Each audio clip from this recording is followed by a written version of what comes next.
নমস্কার। সামান্য ডিএ বাড়লেও সপ্তম পে কমিশন নিয়ে চুপ রাজ্য সরকার। কবে লাগু যা জানা গেল। সাম্প্রতিক প্রকাশিত এই প্রতিবেদনটি আমরা বিস্তারিত জেনে নেব।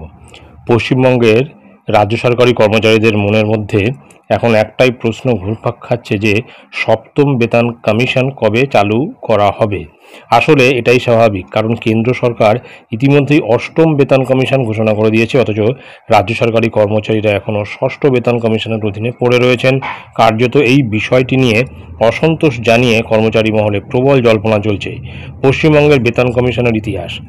বাংলার সরকারি কর্মচারীদের বেতন নির্ধারণের জন্য প্রথমবার 1971 সালে বেতন কমিশন গঠন করা হয়েছিল।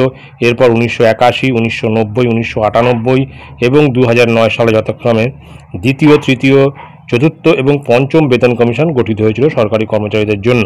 এদিকে 2020 সালের 1 জানুয়ারি থেকে ষষ্ঠ বেতন কমিশন কার্যকর করা হয় রাজ্যে, যার আওতায় এখন কর্মচারীরা বেতন পাচ্ছেন।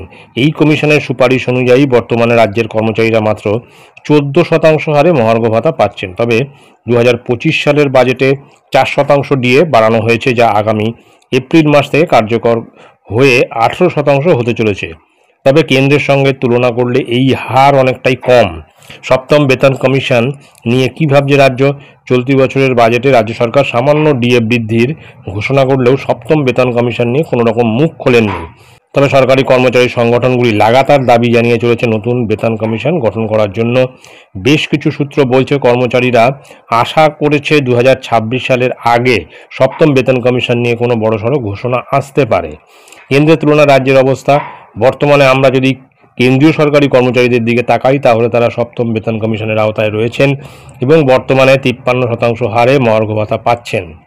শোনা যাচ্ছে 2026 সালের 1 জানুয়ারি থেকে তারা অষ্টম বেতন কমিশনের আওতায় আসবেন, ফলে তাদের বেতন আরও উল্লেখযোগ্য হারে বৃদ্ধি পাবে।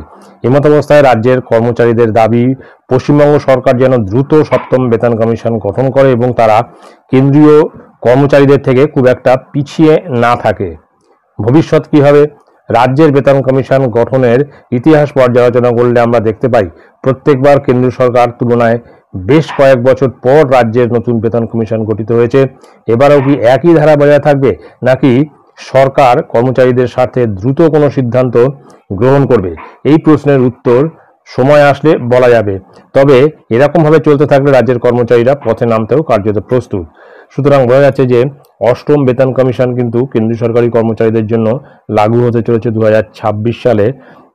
কিন্তু রাজ্য সরকার, আমাদের রাজ্যের সরকার কিন্তু এখনো সপ্তম বেতন কমিশন নিয়ে কোনো রকম উচ্চবাচ্য করছে না এবং আগামী 2026 সালে যে নির্বাচন রয়েছে তার আগে হয়তো সপ্তম বেতন কমিশন নিয়ে একটা ঘোষণা হলেও হতে পারে, এমনটাই কিন্তু আশা করছেন সরকারি কর্মচারী থেকে শুরু করে শিক্ষক, শিক্ষিকা, শিক্ষাকর্মীরা। এবং দেখা যাক এই সপ্তম বেতন কমিশন নিয়ে কোনো রকম ঘোষণা হয় কিনা। এটাই ছিল গুরুত্বপূর্ণ আপডেট যা আমি আপনাদের সঙ্গে শেয়ার করলাম। ধন্যবাদ।